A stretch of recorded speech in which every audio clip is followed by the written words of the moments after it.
واحد جاله صعوبة في التنفس مرة واحدة أو دوخة مرة واحدة، نبضة قلب زيادة مرة واحدة بس، دخل بعدها في اكتئاب لحد وقتنا هذا.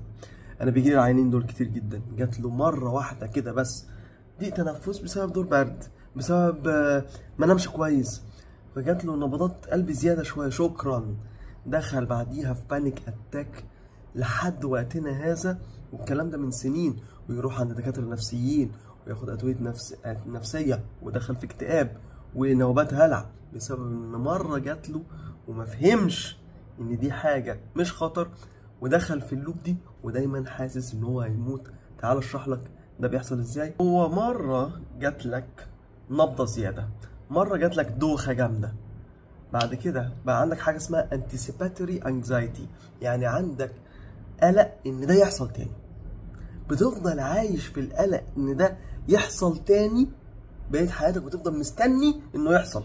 ده بيحصل ليه؟ نتيجة لحاجتين. اول حاجة اسمها التكيف الداخلي introceptive conditioning، يعني مخك بيبقى جاهز انه هيحصل، حتى لو جت دوخة خفيفة صغيرة الحق بسرعة ده احنا هنموت، الحق امسك نفسك جاية. التفسير التاني هو حاجة اسمها التفسير الكارثي او الكاتاستروفيك ميس انتربريتيشن. يعني ايه؟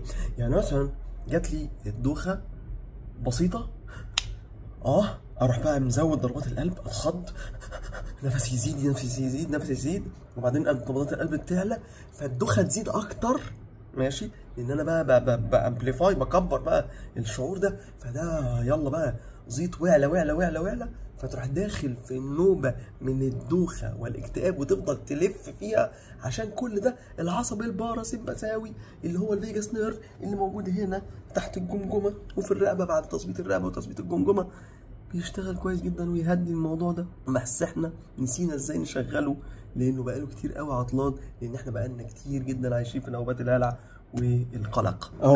ادي بحث بيقول لك البريفرال فيرتيجو سبسيكوينت ريسك اوف ديبريشن، يعني انا جالي الدوخه بعديها جالي ديبريشن، اكتئاب، ماشي، ده اتعمل اهو بحث ان الدوخه اللي جت مره وبعديها جالي اكتئاب منها موجود.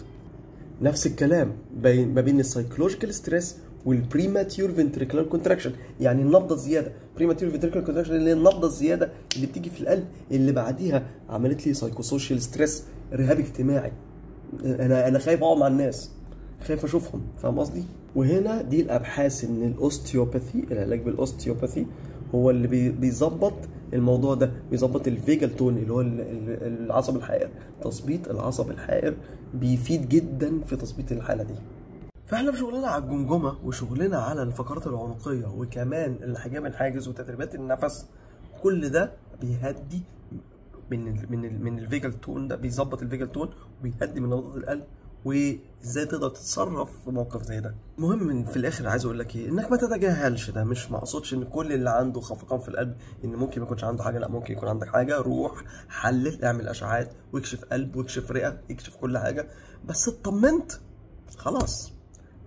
خلاص، تعال عند الاوستيوباثي قبل ما تاخد الخطوه بتاعه انك تروح لدكاتره النفسيين، ممكن نساعدك جنب السي بي تي اللي هو العلاج الادراكي، او مثلا ان احنا نعمل علاج سلوكي اللي هو الدكتور النفساني يقدر يتكلم معاك قبل ما ناخد الادويه بس، وتكنيكات الادويه بتاعتنا ان احنا نهدي الاعصاب دي. اللهم بلغت اللهم فاشهد، وهذا والله اعلم.